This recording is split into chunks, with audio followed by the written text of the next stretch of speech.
So I used to just do them all off the cuff, and then I thought, nah, I can work on it for a couple minutes and come up with something.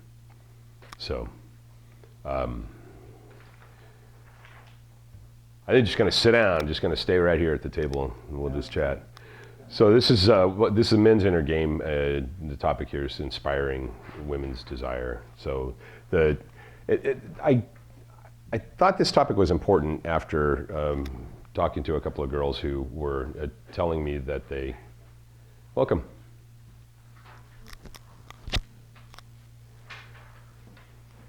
They were telling me that the most excited that they ever got was when their men asked them if they could have sex. No, not at all. That was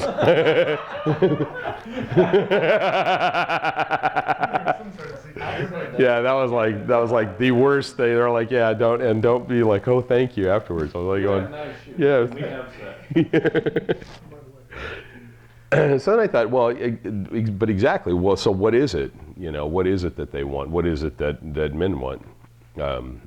Clearly, if the woman's inspired to, have sex, that's great. Yeah. Much better than, than a lot of other states that could be coming about as part of that. So, so I thought, well, this is an important piece that apparently a lot of people don't understand.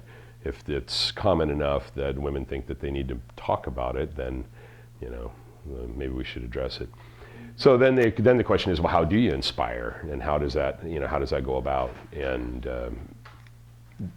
clearly there's some things that will come in handy knowing about stuff. The first thing is that it's important to understand kind of the emotional range of a woman and the emotional range of a man. And the one thing that throws a lot of guys off is that women have this large emotional range, and sometimes they'll take off on these little journeys in the middle of nothing and go and go into something. So the question then is, how do we participate in what her state is and help her to direct that in a way that's the most constructive. So that's the way that's kind of the approach, is how do I facilitate her becoming inspired? How do I facilitate, how do we facilitate them getting in the mood, that sort of thing, and just having that chemical change that goes on in their body, where their body tells them it's time to get moist, it's time to get, start thinking about what they really want.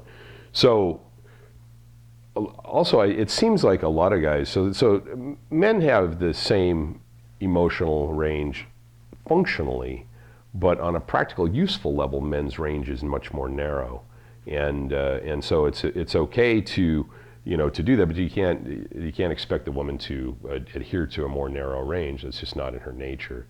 Also, if we buy into reacting to whatever is going on with her and her exercising her emotional range, if we start to participate in that, then we're following her, we're not leading her, and there's no inspiration comes from a follower, really, right? So if you're going to inspire someone, you need to be in the leadership role there. So so it's helpful to understand that, and also to understand that whatever emotional stuff she's going through, she's only going to be going through it for a little while, and she'll be doing something much more interesting later. So and I think this is one of the reasons why I think a lot of guys get the idea that if the woman's upset or angry or something like that, that somehow that's puts them at risk, or puts their opportunities at risk, or it basically means that mommy might not feed them, so might not nurture them, and they're looking at most women as in that role. A lot of guys actually feel like they need love. They need a woman to love them. They have this kind of like part of them that's going, well, I need this. And when they get someone close to them that's soft and tender and has those kinds of qualities, then they start to grasp onto it, and you can't lead a woman when you're needing her. You can't lead someone that you need. It doesn't really work out very well. So these are just a couple of pieces that I wanted to point out about the emotional states. They're going to go through whatever emotional stuff they're going to go through. The best I think we can do is just to allow them to be present for them, and allow them to do that without it affecting us. Because half of the shit test stuff is just to see what kind of an effect it has. So is this going to throw him off his game? Is he going to show me his weakness now? Am I going to see the chink in his armor here? Is he going to let me be in charge for once? And you know, the more no's that come as answers to those questions, the more interesting and challenging and inspiring you can be. So, just trying to put a little spin on it here that makes it interesting. So she wants to feel secure and protected, and that's what most guys, I think, are aware of, that women need to feel some sort of security. That if they're feeling, you know, this is important for just if you consider the bodily size of women compared to men, there's a certain safety that they need to feel, not only for their own protection, but also if they're programmed to consider what life would be like for themselves and their offspring. And if it's going to be at jeopardy either from the man, or if he's not going to protect them from the outside world, then he's not really as interesting to them. So they need to feel not only safe with you, but also protected by you. And the three primary roles, I tend to look at everything as though it were happening in a small tribe of about 150 people. And the masculine roles are to protect, provide, and procreate. So that it's pretty limited as far as the interaction with women. They need to protect them, they need to provide for them, because someone's got to hunt, and someone's got to defend against the invading village, and then of course every village needs babies, so you have to be able to procreate. And I just try to look at these aspects of things and break it down into what they want, plus all the women that I've talked to and just the general stuff that's come out about that. So a lot of guys will get the security thing going on. They've got a job, they get the woman, they do this kind of stuff. She wants to, you know, she's a baby factory basically, so she's interested in having babies at some point in time. She's going to need to make sure that things are taken care of, and they get that stuff situated. She moves in, everything's good, and they're done. You know, there's nothing more to do, right? Got the woman, she's there,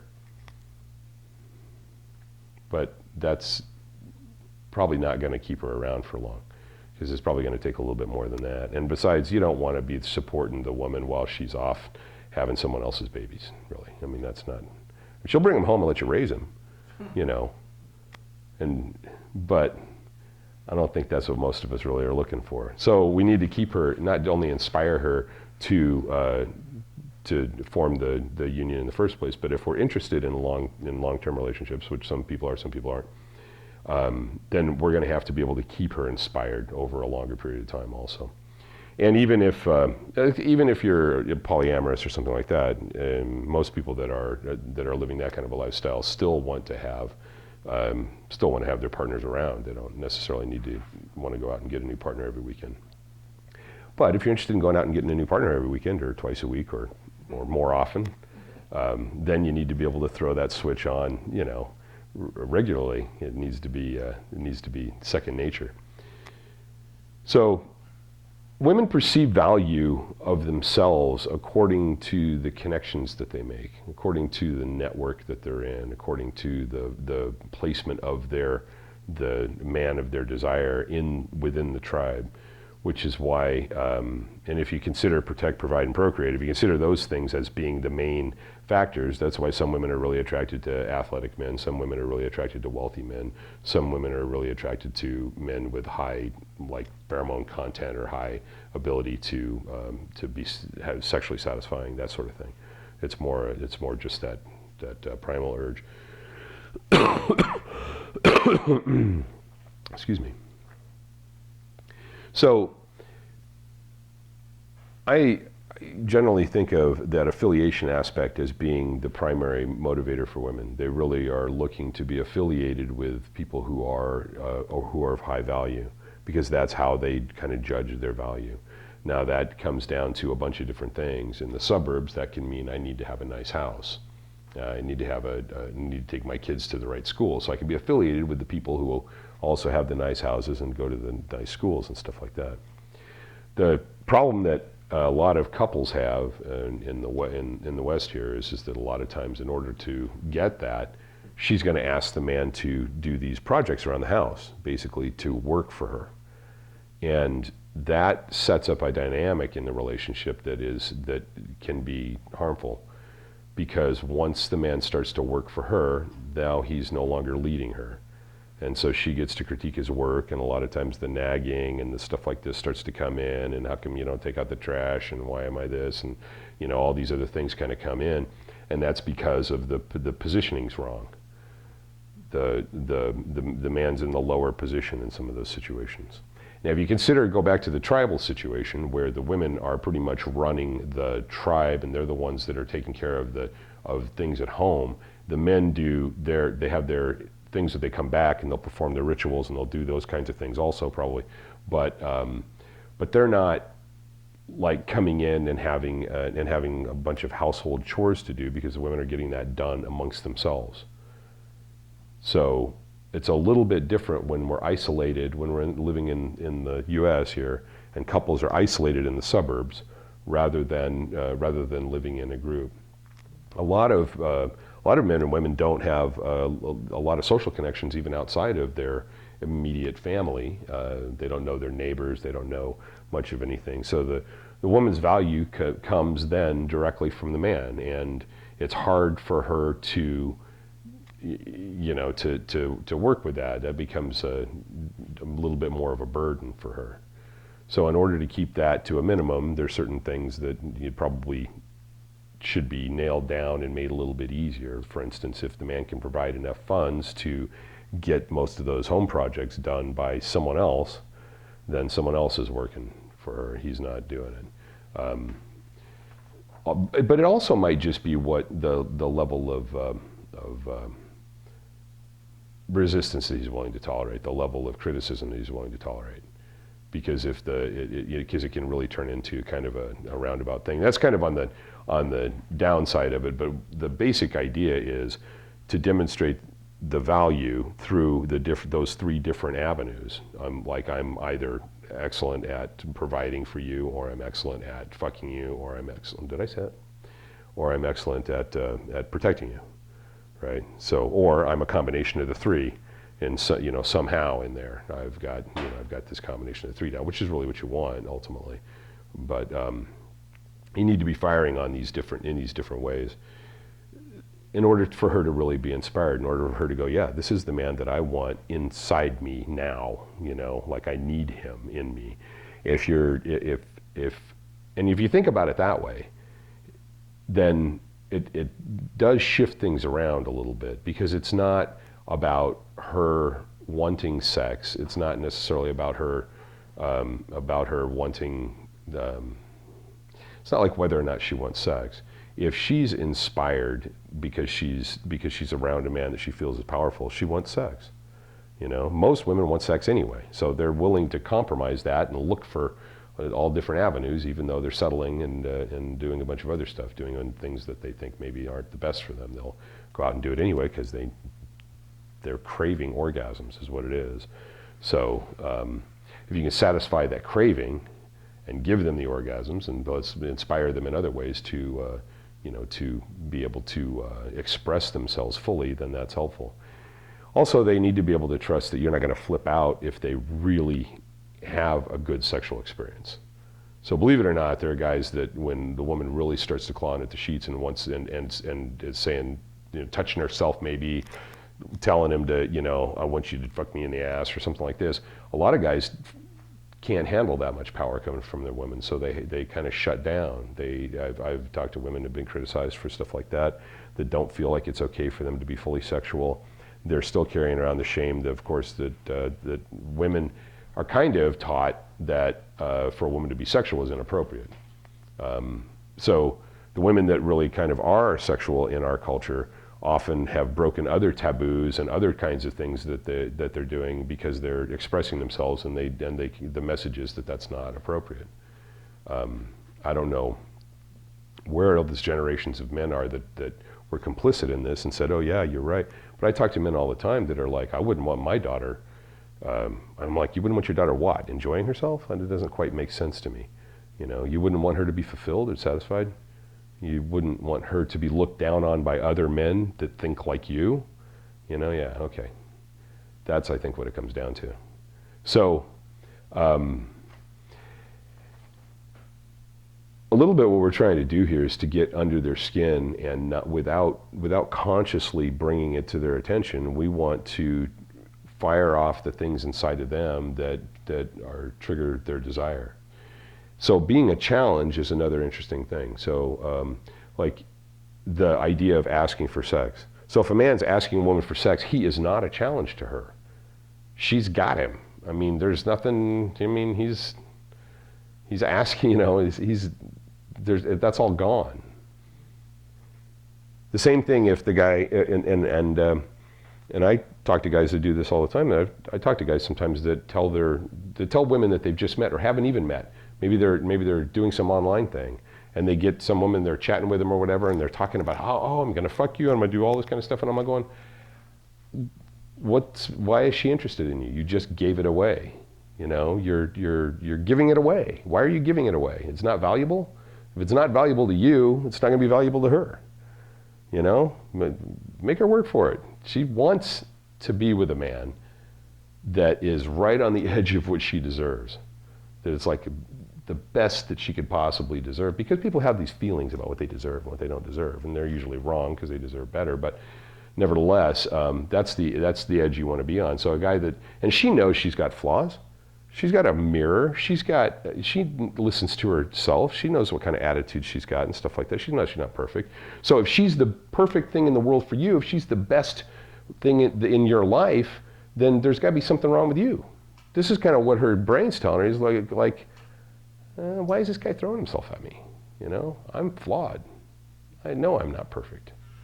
So it's a little bit counterintuitive, the direction that you want to take with this. But throwing yourself at a girl is not going to excite her. That's not, you know. Now it's different if you're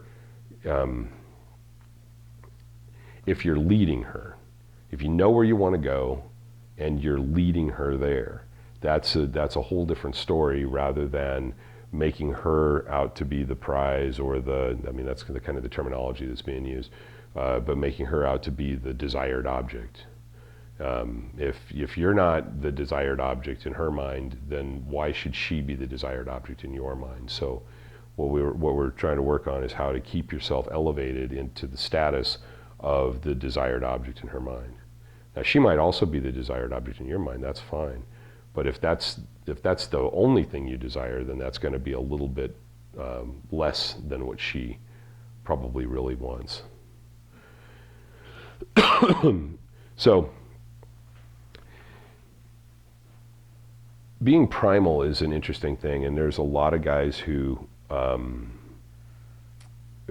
an issue with like premature ejaculation, or not knowing how to escalate into a sexual conversation, or not knowing how to lead a woman that they've just met into the sexual mood and avoid the whole friend thing and all this kind of stuff. But basically, if you understand that the woman has sexual needs, if you understand that she's got needs and desires, and that she is a sexual being, that's women. I mean, there's an organ on her body that's designed for nothing but pleasure. I mean, that's the only reason it's there. Doesn't do anything else. She doesn't pee through it. She doesn't make babies through it. She doesn't do anything other than receive pleasure from it. So keep that in mind and live in your balls. I mean, if I'm aware of my balls, if that's my seat of existence when I'm talking to a woman, it comes off completely different than if I'm up here in my head and I'm trying to do something.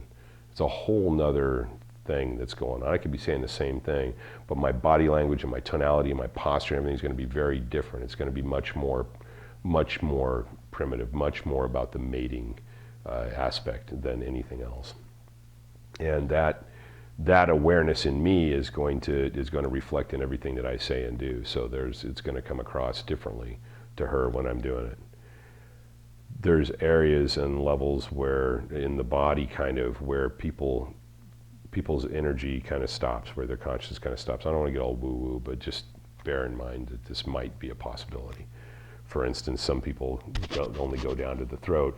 And you know, when people talk, they always say, well, speak from your diaphragm, talk from down here. This is a theater thing, a stage thing or whatever. And that's really valuable to at least be in your gut with it. And if your center of power, if your center of gravity is in your gut, then it's going to be a different experience than if you're kind of up here in your throat and you may be cut off, maybe choking, maybe a lot of times when people are irritated or angry and they're not really expressing it, they kind of stop in the throat, and that's kind of where it kind of shuts down. That's not where I get nervous, but no. Yeah, nervousness, that sort of thing, right? Right. Fear, anger, a lot of things will shut people off from being really fully in their body, fully aware of their body. So that's something to think about, and be aware that this is what she wants. I mean, this is why she's talking to you, probably. She's probably talking to you to see if you're worthy. So bearing that in mind, you have to dismiss the idea that she's trying to determine whether or not you're worthy, and see if she's worthy, because that's kind of what it comes down to.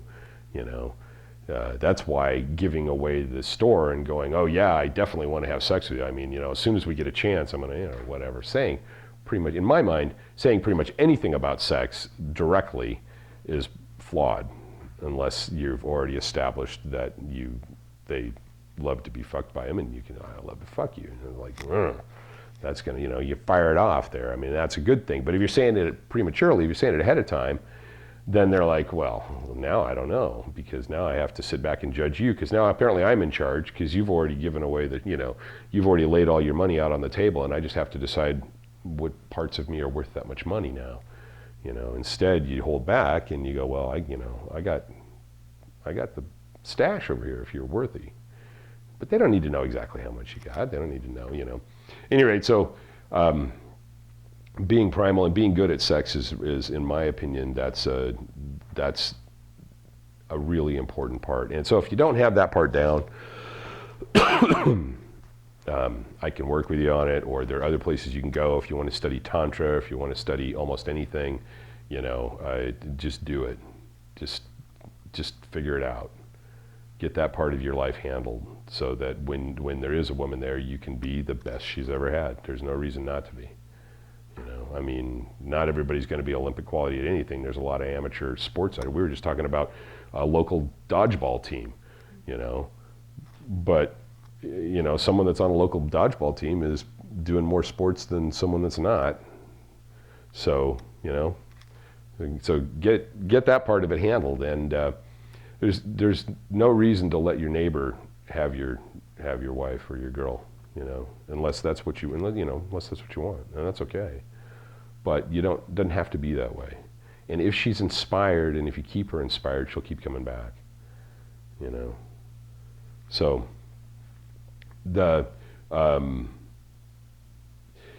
so women, part of their wide range of emotional things is that they want to have boosts of adrenaline from time to time. Too many of us live these quiet lives where we're just kind of shut in. We're in the house, we don't go out. I've talked to a couple of girls lately who are like, I've never been on a date with them. I don't know exactly what they mean by that, but basically what I think they're telling me is that all they ever do is go to one apartment or the other and sit on the couch and watch a movie or something like that, or and so there's some good, exciting movies. There's nothing wrong with that. I mean, that's one way of doing it, but how can you really excite them? I mean, people are a lot more excited when their bodies are actually involved than when it's just their head. So go out and get her body involved in something. Do something interesting. Something more than sitting on the couch. So even if it's not the most thrilling thing in the world, it's going to be better than not. So I would highly recommend that you keep an active life, and that you bring her along, and offer those opportunities. And there's something about I put a line on these notes that I handed out about telling her, like, if you take her on a roller coaster, you take her to the fair, take her someplace, and go on a roller coaster together, the parts where it comes off and it starts to dip down, let her know that you got her back. Just go, I'm here for you, I got you, you're safe, you're with me. Just be that strong figure in her mind at that moment of adrenaline, and that will stay with her. There's no reason to keep your mouth shut ever. I talk during sex, I talk during I'm just like, if I've got an opportunity to give her some sort of an emotional thrill or some sort of an emotional assurance, then I usually take it. It's just I think it's a valuable way to do it, and I'm an NLP master and trainer, and one of the things that we do, some of the NLP techniques, I've kind of included hints about them in here, but that's one of them. If they're having a peak experience, like a thrill or something like that, insert yourself in that experience. There's no reason not to be there during that experience, and like I said, on the roller coaster, if you're going down the thing, if it's just the really thrilling part, be there with her, be in her mind when she has that memory. Now, she's probably not going to remember any word you said. She might not even hear it, but her unconscious is going to know that happened. It's going to know that you were there, that you were there for her during a scary time in her life or whatever. And it might only be 30 seconds, but what do you need? Most people get how much? They get none. Most people don't associate themselves with any of that. The most exciting thing that they ever do as a couple is she goes through the pain of childbirth. And, that's exciting. And if you're there for her, that's better than not being, right? But she probably wants more excitement than that out of her life. She probably doesn't want to lead a boring life. So at least but it might depend on the kind of girl you want, right? So if you just want a girl that's gonna, sit on the couch with you, then, but I think most of them don't want that. And once they get an opportunity to do something other than that, they're gonna take it. So, this is just something to be, and if you think about, so I gotta go back to the tribe. So you're in a tribe of 150 people, shit's going on all the time. What the woman's really probably worried about is not so much who the different tribe members might be sleeping with or might be having sex with at any given moment, but what's going to happen to her and her kids if the tiger comes into the village? Are you going to be there to protect her? Or is she going to be vulnerable? And are you strong enough to protect her? Are you well enough connected that the tribe's going to also protect you? Are you well thought of? Are you well positioned within the tribe? What's your status within the tribe? All those kinds of things. How safe is she actually going to be? So that's something to consider. It may not actually be the affection that a man gets from another woman that really causes the woman the problems, but it might really be how vulnerable she feels as a result of it. And her feeling vulnerable goes right to the core of who she is. And if she feels vulnerable around you, she's probably not going to be feeling sexual around you at the same time. And it's not to say that things can't be patched over and things can't be worked out, but I'm just saying, if you can avoid having that rift in the first place, if you can avoid her feeling that vulnerability in the first place, then it's going to be a lot better for her. And when you do make her feel vulnerable, then you also come in and rescue her and turn that around. So the idea of going on the roller coaster, there's a few moments of vulnerability when you're on the roller coaster. And if you're there and you're reassuring her that she's safe because she's with you, then that's gonna go a long ways towards taking care of the other pieces of it. So women don't, in general, don't have that narrow band that most men have emotionally, that range that we usually function within.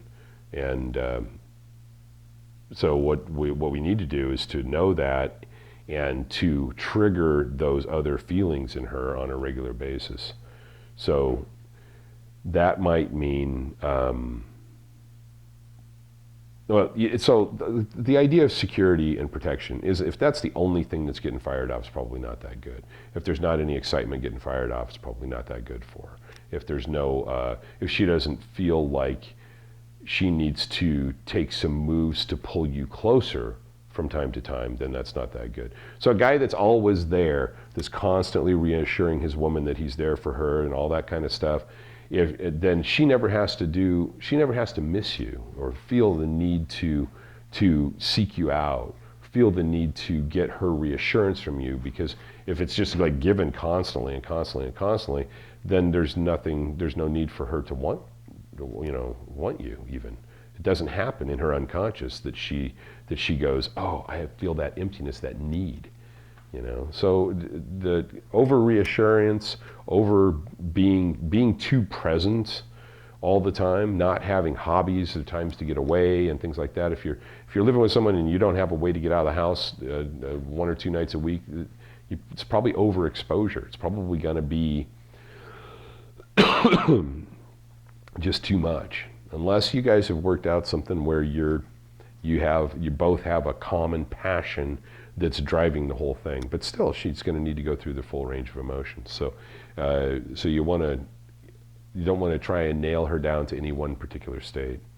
It can't be this constant her telling you that she loves you constantly, like every single time. She can't gush with it, because if you try and keep her in that position, that's just forcing her to act in a way that she's not naturally feeling. So you have to accept the times when she pulls away a little bit. And how do you deal with a woman that pulls away a little bit? Well, chasing her is probably not the right way. Pulling away yourself is probably a much better move. So there's no reason to try and force myself on a woman who's not giving me what I want right then. If she's not there for me right then, I'm not going to jump in and go, oh yeah, let's do all kinds of wonderful things together, because that doesn't make any sense. To me, as a man, if she's not meeting my needs, then what am I doing with her? Right? So she probably needs to know what my needs are. She needs to know what my expectations are. She needs a little bit. But if my needs are, I need for her to constantly reassure me because I'm insecure, and I need to know she loves me all the time, that's not working for her either. That's just not gonna, that doesn't get her juices flowing. No woman goes, oh my God, he's needy and dependent on me. That so turns me on. Well, I guess you can't say no woman, because that would be wrong. But it's not sustainable over a long period of time. That's the real problem with it. I mean, there are women that will run as rescue guys, and that's, if you want to play that, go for it.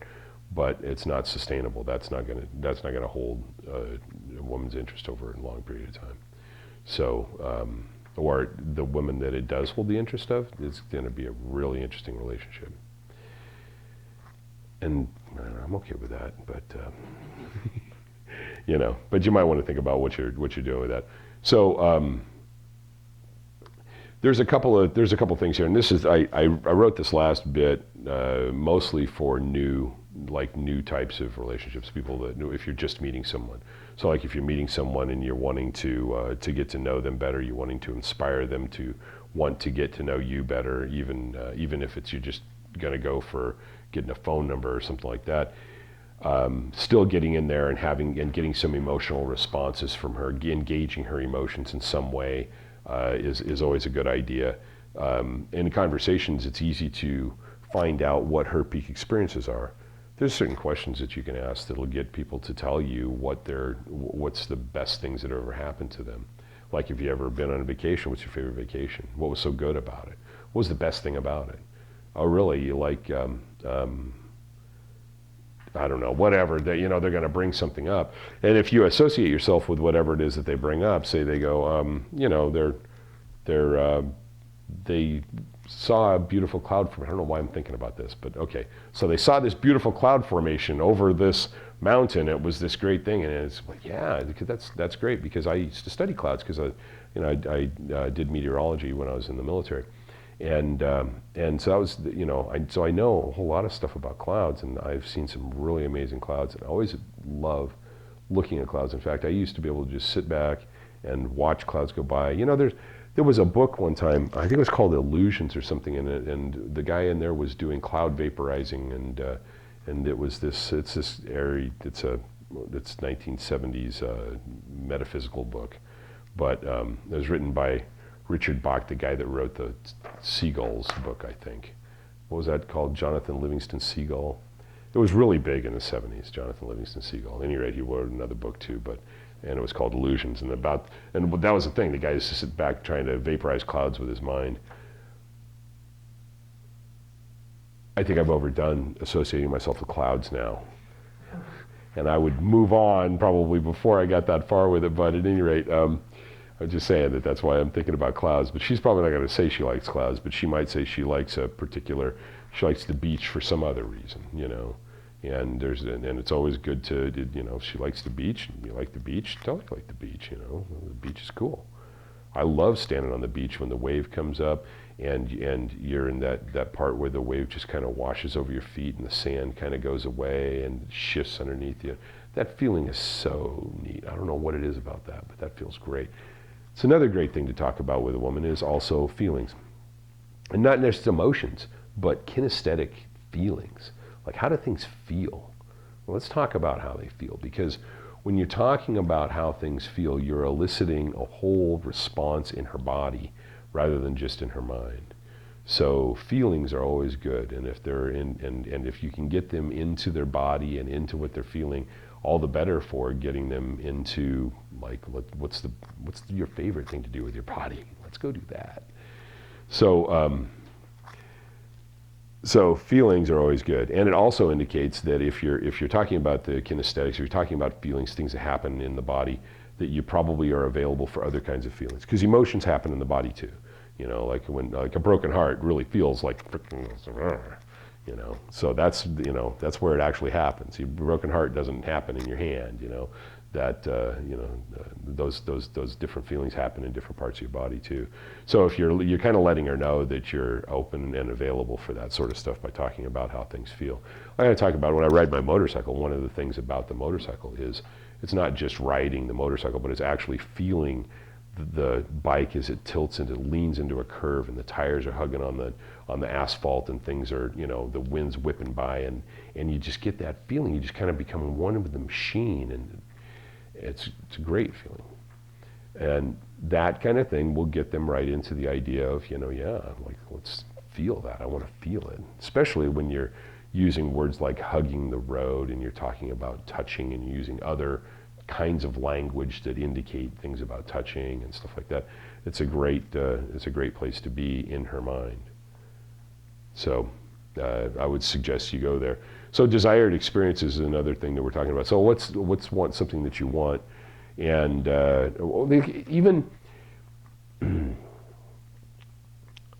I've had another funny conversation with guys who sometimes think that my girl's got a crush on a movie star or something like that. She likes, let's say, Tom Cruise, just for instance. So she likes Tom Cruise, but